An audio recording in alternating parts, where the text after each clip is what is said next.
Eden గార్డెన్స్లో Jos Buttler విజృంభించాడు. కేకేఆర్పై ఒక mind blowing century చేసి 100% ఓడిపోయే మ్యాచ్ని గెలిపించాడు.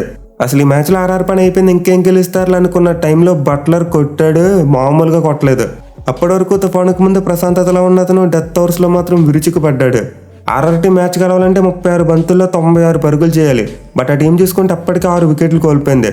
హెట్మైర్ లాంటి పవర్ హిట్టర్ డెక్కోటే డగ్అవుట్కి వెళ్ళిపోయాడు. అలాగే ధ్రువజర్ లాంటి ఫినిషర్ కూడా తొందరగా అవుటే వెళ్ళిపోయాడు. At the same time KKR spin bowlers అద్భుతంగా బౌలింగ్ చేస్తూ మ్యాచ్ని కంట్రోల్లోకి తీసుకున్నారు. And also Jos Buttler innings చూసుకుంటే ఇదేంటి అబ్బాయి ఎంత స్లోగా ఆడుతున్నాడని చెప్పి అందరూ తిట్టుకునేలా ఉంది. సో పరిస్థితులన్నీ ఆర్ఆర్ టీంకి అగైనెస్ట్గా ఉన్నాయి. ఇన్ఫాక్ట్ ESPN క్రిక్ ఇన్ఫో వాళ్ళ విన్ ప్రిడిక్టర్లో చూసుకుంటే ఆర్ఆర్ టీం మ్యాచ్ గెలవడానికి ఇంకా 1% ఛాన్స్ మాత్రమే ఉంది. సో ఇలాంటి పొజిషన్ నుండి ఆర్ఆర్ టీం మ్యాచ్ గెలుస్తుందని చెప్పి ఎవరు అనుకుని ఉండరు. ఇన్ఫాక్ట్ చాలా మంది టీవీలు కట్టేసి పడుకుని ఉంటారు. బట్ లాస్ట్ 6 ఓవర్లలో విధ్వంసం జరిగింది. మునుపెన్నడూ చూడని విధంగా జాస్ బట్లర్ అద్భుతమైన బ్యాటింగ్ చేసి ఆర్ఆర్ టీంకు రికార్డ్ బ్రేకింగ్ విజయాన్ని అందించాడు. ఎస్పెషల్లీ ఓవర్ నెంబర్ 15 నుండి 19 5 ఓవర్లలో చూసుకుంటే ఆర్ఆర్ టీం 87 రన్స్ కొట్టారు. అంటే ఓవర్కి ఆల్మోస్ట్ 17.5 పరుగులు చెప్పుని కొట్టారు. సో నిజంగా ఇప్పటివరకు ఐపీఎల్ హిస్టరీలో కూడా ఏ టీం కూడా లాస్ట్ 6 ఓవర్లలో ఇన్ని పరుగులు కొట్టాల్సి ఉన్నప్పుడు మ్యాచ్ గెలవలేదు. ప్రీవియస్గా చూసుకుంటే ఆర్ఆర్ వాళ్ళు 2020లో పీబీకేఎస్ మీద లాస్ట్ 6 ఓవర్లలో 92 పరుగులు కొట్టి మ్యాచ్ గెలిచారు. అండ్ ఆ మ్యాచ్లో తెవతే కొట్టిన 5 సిక్సర్లు ఇప్పటికీ మీకు గుర్తుండే ఉంటాయి. బట్ ఈ మ్యాచ్లో ఆర్ఆర్ టీం ఆ రికార్డును బ్రేక్ చేసింది.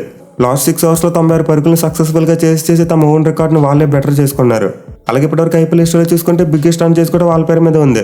2020లోనే పీబీకేఎస్ టీం మీద 224 పరుగుల టార్గెట్ను చేశారు. అండ్ ఎగ్జాక్ట్లీ రోజు ఆ రికార్డును కూడా ఈక్వల్ చేశారు.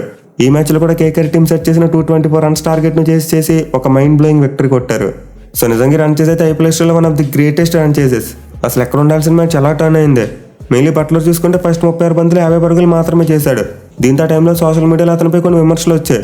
ఇదేంటి 224 రన్స్ టార్గెట్ చేసి ఎంత స్లోగా బ్యాటింగ్ చేస్తున్నాడు, ఇదేం ఇన్నింగ్స్ అని చెప్పి. కానీ బట్లర్ మ్యాచ్ అయిపోయాక ఒక స్టేట్మెంట్ ఇచ్చాడు. అదేంటంటే నేను విరాట్ కోహ్లీ మరి MS ధోని లాంటి ప్లేయర్స్ చివరి వరకు క్రీజులో ఉండి మ్యాచెస్ని ఫినిష్ చేయడం చూస్తూ ఉన్నాను. అండ్ ఈరోజు నేను కూడా సేమ్ అదే అప్లై చేసి మ్యాచ్ని గెలిపించానని చెప్పాడు. సో దీన్ని బట్టి ఇన్నింగ్స్ని యాంకర్ చేస్తూ చివరి వరకు ఉండడం ఎంత ఇంపార్టెంటో మరోసారి ప్రూవ్ అయింది. Most importantly Jos Buttler first 36 బాల్స్లో 50 పరుగులు కొడితే ఆ తర్వాత 24 బాల్స్లోనే 57 పరుగులు చేశాడు. సో అతను తన ఇన్నింగ్స్ని యాక్సలరేట్ చేసిన విధానం నిజంగా out of the universe. Mainly తన 2వ హాఫ్ సెంచరీని 19 బాల్స్లోనే కొట్టేశాడు. అంటే ఓవరాల్గా అతను 36 బాల్స్లో కొడితే సెంచరీ మాత్రం 55 బాల్స్లోనే కొట్టేశాడు. సో నిజంగా బట్లర్ ఆడిన ఇన్నింగ్స్ అయితే ఖచ్చితంగా చరిత్రలో నిలిచిపోయే ఇన్నింగ్స్. ఇన్ఫాక్ట్ ఏడాది బట్లర్కి ఇది చేజింగ్లో 2వ సెంచరీ అండ్ ఓవరాల్గా చూసుకుంటే 3వ సెంచరీ. సో ఇప్పటివరకు ఐపీఎల్ చరిత్రలో ఏ బ్యాట్స్మెన్ కూడా చేజింగ్లో 3 సెంచరీలు కొట్టలేదు. బట్లర్ ఒక్కడికి పాసిబుల్ అయింది. మోస్ట్ ఇంపార్టెంట్లీ ఏడాది చూసుకుంటే బట్లర్ అపోనెంట్ బ్యాట్స్మెన్ సెంచరీ చేస్తే తను కూడా తగ్గేది లేదన్నట్టు సెంచరీ చేస్తున్నాడు.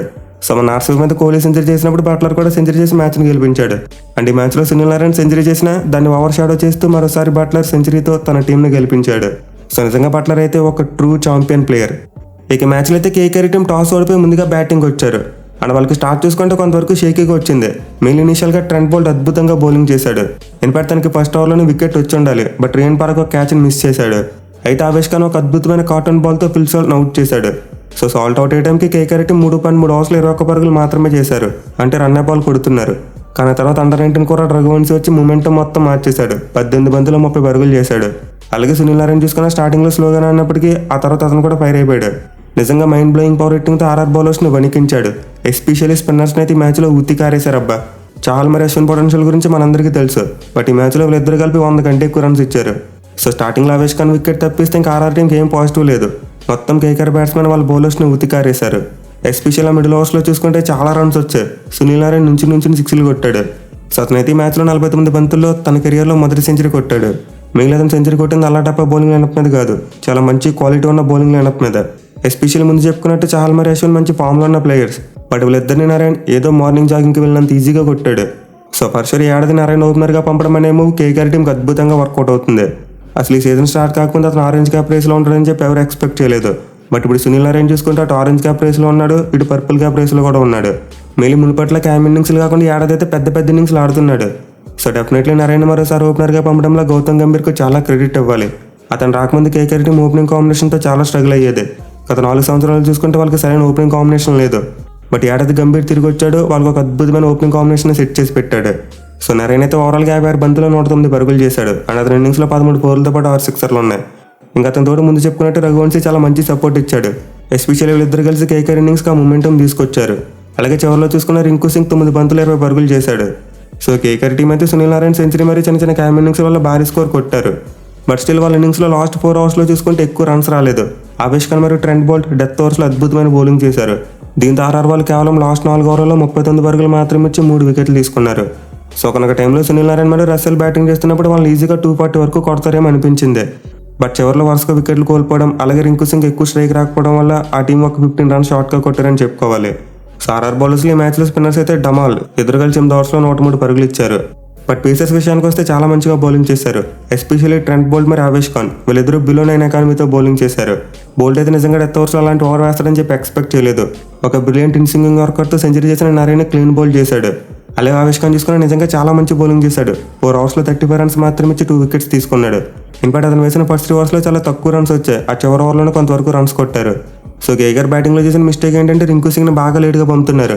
నెంబర్ 5లో రసెల్ కంటే రింకు సింగ్ని పంపించుంటే అతను జాగ్రత్తగా ఇన్నింగ్స్ని బిల్డ్ చేసుకుని చివరిలో గట్టి ఫినిష్ ఇచ్చేవాడు. బట్ ఇప్పుడు లాస్ట్ ఓవర్స్ ఉందనగా అతనికి బ్యాటింగ్ వస్తుంది. సో నాకు తెలిసి కేకేఆర్ టీం సునీల్ నారాయణ ఎలా అయితే బాగా యూజ్ చేసుకుంటుందో రింకు సింగ్ని కూడా అలానే యూజ్ చేసుకోవాలి. అతను నెంబర్ 5లో బ్యాటింగ్ పంపడానికి ట్రై చేయాలి. ఎనివే 223 రన్స్ అంటే చాలా పెద్ద స్కోర్. ఇన్ఫాక్ట్ ఈ గ్రౌండ్ హిస్టరీలో చూసుకుంటే ఇప్పటివరకు ఏ టీం కూడా 200+ కొట్టినప్పుడు ఓడిపోలేదు. ఈ మ్యాచ్కి ముందు 8 సార్లు 200 కంటే ఎక్కువ టోటల్స్ వచ్చాయి. అండ్ 8 సార్లు కూడా ఫస్ట్ బ్యాటింగ్ చేసిన టీమ్సే గెలిచాయి. సో రికార్డ్ బట్టి మ్యాచ్లో కేకేఆర్ టీంకి విన్ అనేది ఒక కేక్ వాక్ అనుకున్నాం. బట్ ఆర్ఆర్ టీం చేజింగ్లో అద్భుతమైన ఫైట్ బ్యాక్ ఇచ్చింది. ఎస్పెషల్లీ ఫస్ట్ 10 ఓవర్స్లో చూసుకుంటే జైస్వాల్ మరియు పరాగ్ వీళ్ళిద్దరూ చాలా మంచి క్యామ్ ఇన్నింగ్స్లు ఆడారు. జైస్వాల్ 9 బంతుల్లో 19 పరుగులు చేస్తే పరాగ్ 14 బంతులను 34 పరుగులు చేశాడు. అలాగే శాంసన్ కూడా మధ్యలో 2 బౌండరీస్ కొట్టాడు. సో స్టార్టింగ్లో అయితే జాస్ బట్లర్ చాలా స్లోగానే ఆడాడు. బట్ అదర్ నుండి చాలా మంచి సపోర్ట్ వచ్చింది. మెయిన్లీ పరాగ్ అయితే పిచ్చి కొట్టాడు. సో ఆర్ఆర్ టీం రెగ్యులర్ ఇంటర్వల్స్లో వికెట్లు కోల్పోతున్నప్పటికీ వాళ్ళైతే కొంతవరకు రన్ రేట్ను మెయింటైన్ చేయగలిగారు. ఆల్మోస్ట్ ఓవర్కి 10 పరుగులు చొప్పున కొడుతూ వచ్చారు. కానీ మ్యాచ్ ఎక్కడ టర్న్ అయిపోయిందంటే కేకేఆర్ స్పిన్నర్స్ వచ్చిన తర్వాత బోత్ నారాయణ మరియు చక్రవర్తి ఇద్దరు కూడా చాలా పొదుపుగా బౌలింగ్ చేయడం మొదలుపెట్టారు. అట్ ది సేమ్ టైం వికెట్లు కూడా తీశారు.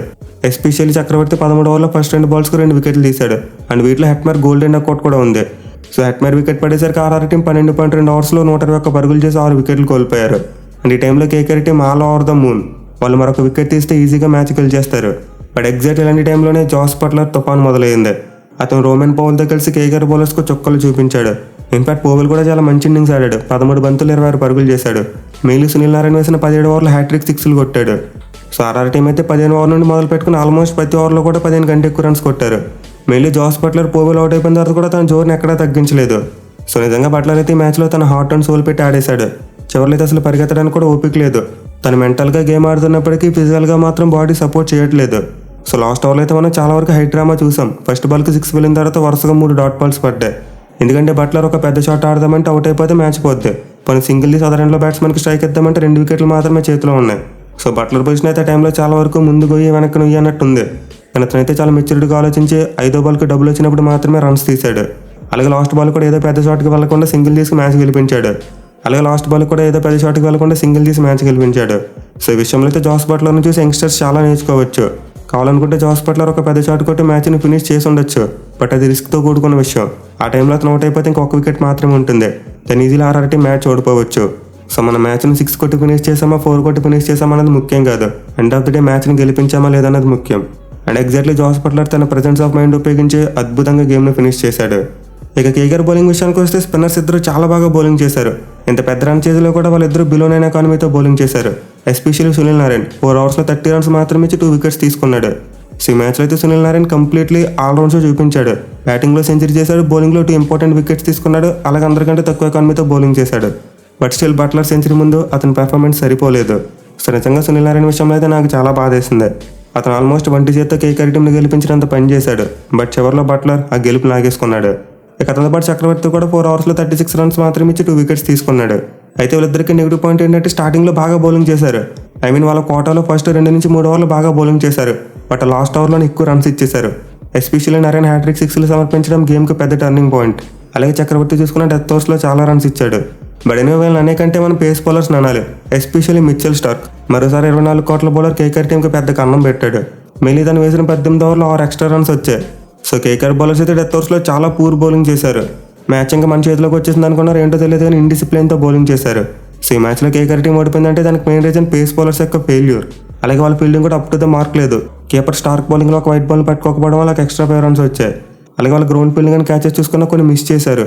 సో ఓవరాల్గా చూసుకుంటే లాస్ట్ 7 ఓవర్స్లో కేకేఆర్ టీం చాలా స్ట్రగుల్ అయింది. అండ్ స్ట్రగుల్ వల్ల మ్యాచ్ పోయింది. 8 మ్యాచ్ తర్వాత పాయింట్స్ టేబుల్ చూసుకుంటే ఆర్ఆర్ టీం తమ టాప్ ప్లేస్ని ఇంకా 10లో చేసుకున్నారు. 7 మ్యాచ్లు 6 గెలిచి ఇప్పుడు ప్లే ఆఫ్స్కి చాలా క్లోజ్గా వెళ్ళిపోయారు. వాళ్ళు కనుక మరో 2 మ్యాచ్లు గెలిస్తే ప్లే ఆఫ్ బెర్త్ కన్ఫర్మ్. ఇక కేకేఆర్ టీం చూసుకుంటే సీజన్లో 2వ ఓటమి నమోదైంది. బట్ ఈ మ్యాచ్ను చాలా చిన్న మార్జిన్తో ఓడిపోయారు కాబట్టి నెట్ రన్ రేట్ ఏమీ పడిపోలేదు. ఇక క్యాప్స్ విషయానికి వస్తే ఎలాంటి మార్పు లేదు. విరాట్ కోహ్లీ 361 పరుగులతో ఆరెంజ్ క్యాప్ను హోల్డ్ చేసి పట్టుకున్నాడు. అండ్ పర్పుల్ క్యాప్ తీసుకున్న చాహల్ దగ్గర ఉంది. 7 మ్యాచ్ల్లో 12 వికెట్లు తీసి టాప్ బౌలర్గా ఉన్నాడు.